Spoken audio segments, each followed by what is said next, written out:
Assalamualaikum warahmatullahi wabarakatuh. Apa kabar anak-anakku sekalian? Sobahul khair. Kaifa halukum? Alhamdulillah, pada kesempatan kali ini kita masih diberikan nikmat sehat wal afiat oleh Allah Subhanahu wa taala, sehingga pada kesempatan ini kita bisa kembali belajar sejarah kebudayaan Islam. Mudah-mudahan dengan mempelajari sejarah kebudayaan Islam dapat menambah kecintaan kita kepada baginda Rasulullah sallallahu alaihi wasallam.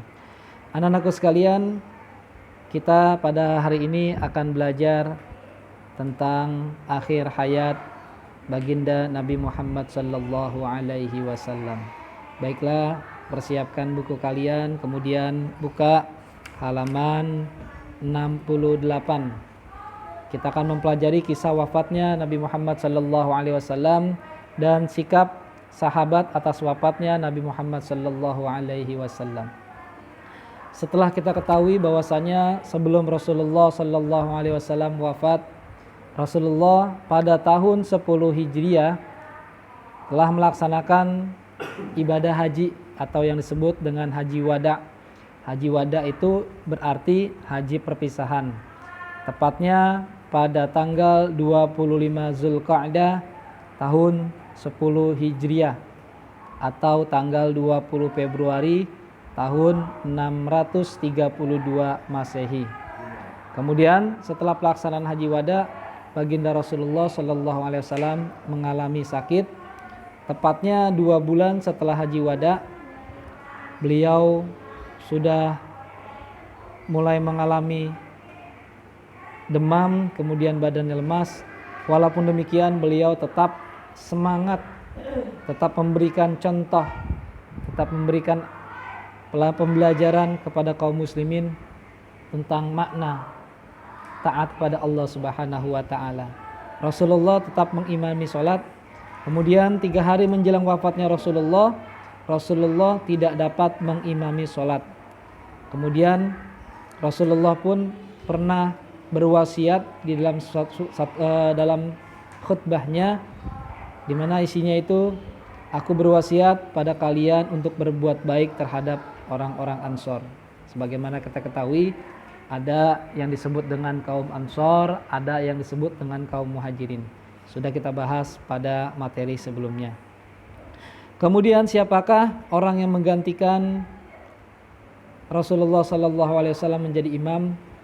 Yang menggantikan Rasulullah sallallahu alaihi wasallam menjadi imam salat yaitu adalah Abu Bakar As-Siddiq, salah satu sahabat baginda Rasulullah sallallahu alaihi wasallam. Di mana penunjukan Abu Bakar As-Siddiq ini atas rekomendasi dari baginda Rasulullah sallallahu alaihi wasallam. Kemudian sehari sebelum Nabi Muhammad wafat, beliau memerdekakan budak. Beliau juga menyedekahkan uang yang tersisa sebanyak 7 dinar. Kemudian baginda Rasulullah sallallahu alaihi wasallam sebelum wafat beliau berpesan. Ada 3 kalimat yang diucapkan oleh baginda Rasulullah ketika Rasulullah akan wafat, di mana isinya itu adalah An-nisa ittaqun nisa. Yang pertama adalah as-shalah ittaqus shalah, An-nisa ittaqun nisa ummati ummati, yang artinya solat jagalah solat. An-nisa ittaqun nisa, wanita jagalah wanita. Ummati ummati, umatku umatku. Itu adalah kata-kata terakhir yang diucapkan oleh baginda Rasulullah sallallahu alaihi wasallam, di mana ada saksi pada saat itu yang mendampingi Rasulullah meninggal, yaitu Sayyidah Fatimah Az-Zahra atau anak dari baginda Rasulullah sallallahu alaihi wasallam. Rasulullah sallallahu alaihi wasallam wafat pada hari Senin tanggal 12 Rabiul Awal. Jadi 12 Rabiul Awal itu bukan hanya hari kelahirannya Rasulullah. Rasulullah lahir hari Senin 12 Rabiul Awal. Meninggalnya pun sama pada hari Senin 12 Rabiul Awal, atau tepatnya pada tanggal 8 Juni tahun 632 Masehi. Rasulullah telah meninggalkan umatnya, tak ada harta benda yang diwariskan kepada anak istrinya. Akan tetapi Rasulullah mewariskan 2 pusaka. Jikalau kita sebagai umatnya berpegang teguh kepada ajaran tersebut, insya Allah kita tidak akan tersesat selama-lamanya. Apa itu? Yang pertama adalah Al-Quran dan juga sunnah-sunnahnya Rasulullah Sallallahu Alaihi Wasallam. Alhamdulillah sampai saat ini kita masih bisa belajar Al-Quran, kita bisa belajar hadis. Itu adalah salah satu ajaran Rasulullah. Jika kita berpegang teguh kepada keduanya, insya Allah tidak akan sesat selama-lamanya. Amin ya rabbal alamin. Kemudian bagaimanakah sikap sahabat atas wafatnya Rasulullah Sallallahu Alaihi Wasallam? Ketika diberitakan akan wafatnya Rasulullah Sallallahu Alaihi Wasallam, ada salah seorang sahabat yaitu Umar bin Khattab tidak menerima akan kabar tersebut.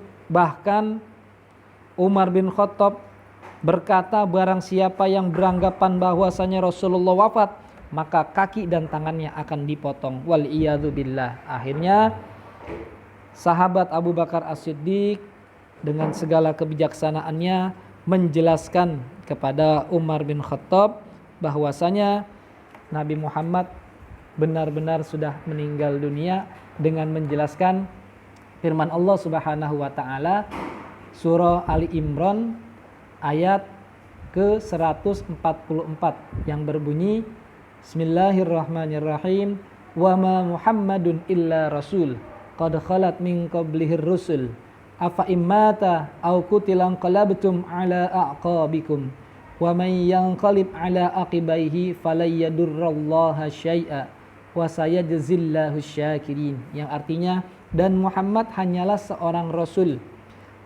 Sebelumnya telah berlalu beberapa rasul. Apakah jika dia wafat atau dibunuh kamu berbalik ke belakang atau murtad? Barang siapa berbalik ke belakang, ia tidak merugikan Allah sedikit pun. Allah akan memberi balasan kepada orang-orang yang bersyukur. Akhirnya mendengar ucapan Abu Bakar As-Siddiq, sadarlah manusia dan umat dan Umar bin Khattab. Kemudian lemaslah badan Umar bin Khattab, lalu ia berkata, demi Allah saya tidak pernah berpikir bahwa ayat tersebut ada di dalam Al-Quran, hingga Abu Bakar As-Siddiq mengingatkanku. Saat itu sadarlah Umar bin Khattab bahwa Nabi Muhammad Sallallahu Alaihi Wasallam benar-benar telah tiada. Hikmah yang bisa kita ambil dari pembelajaran ini, walaupun baginda Rasulullah Sallallahu Alaihi Wasallam telah tiada, tetapi ajarannya tetap eksis, tetap relevan sampai akhir zaman. Mudah-mudahan kita tergolong daripada umatnya Nabi Muhammad Sallallahu Alaihi Wasallam dan diakui di hari kiamat sebagai umat beliau. Mudah-mudahan, amin ya rabbal alamin. Baiklah anak-anakku sekalian, demikian penjelasan yang singkat. Silakan kalian pelajari lagi di buku SKI, dari mulai tanda-tanda wafatnya Rasulullah, kemudian peristiwa Haji Wada, setelah itu wafatnya baginda Rasulullah, serta sikap sahabat atas wafatnya Nabi Muhammad Sallallahu Alaihi Wasallam. Kurang lebihnya mohon maaf. Wal afu minkum. Wassalamualaikum warahmatullahi wabarakatuh.